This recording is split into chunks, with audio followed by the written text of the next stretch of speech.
Mesdames, Messieurs, bienvenue dans This is Culture. Le Brésil et les carnavals sont indissociables, facteurs de cohésion sociale et de diversité culturelle.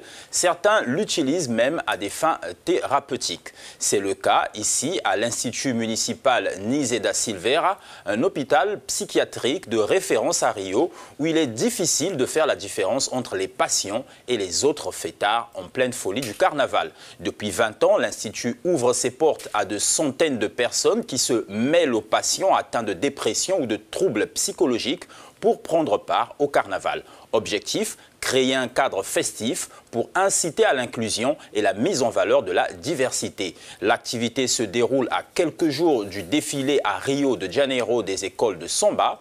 Personnel soignant, parents de malades et patients, tous viennent exprimer un brin de folie qui sommeille en chacun de nous. Et le moins qu'on puisse dire, c'est que la méthode fonctionne. Suivez ces témoignages. Si je n'avais pas ce studio ou la possibilité d'être entouré de gens, je prendrais des médicaments. Je ne sais même pas ce qu'il adviendrait de moi. Je serais également hospitalisé. Aujourd'hui, je m'occupe de mon fils travaille et je travaille aussi. C'est une grande expérience qui comprend l'art, le travail, l'expression, un changement d'identité et la construction de choses qui apportent aussi de la joie. Et c'est le principal objectif de la troupe, promouvoir la joie. Dans ce centre, chaque cas est différent les uns des autres. Renata Alves, par exemple, 23 ans, a été victime d'abus sexuels à l'âge de 6 ans avant de sombrer dans la drogue. Le centre de Nise da Silveira l'a aidé à retrouver l'équilibre.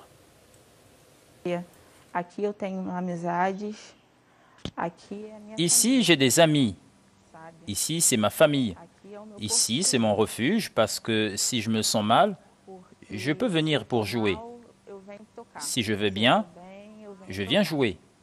Ici, je me suis retrouvé. Elisangela da Silva, elle, par contre, était associable, mais grâce à cet institut et au climat qui y règne, elle a appris à être extravertie.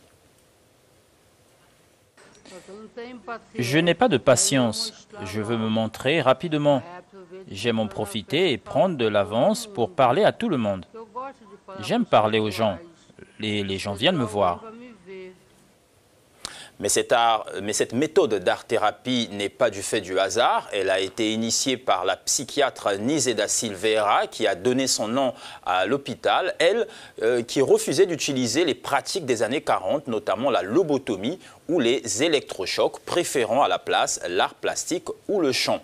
L'idée étant de stimuler l'inconscient et d'aider dans le processus de guérison. Depuis 2010, le centre culturel Lukura Suburbana, qui dispose d'un local au sein de l'hôpital, propose des activités pour tous les gens du quartier et pas seulement les patients, avec des ateliers gratuits de musique, de percussion, de couture et même d'informatique. Des outils qui servent à orner ou habiller les participants au grand festival de Rio. Vous voulez partager vos avis à ce sujet? Rendez-vous sur notre site africanews.com et nos réseaux sociaux. Merci Cédric. Merci Bridget. Merci.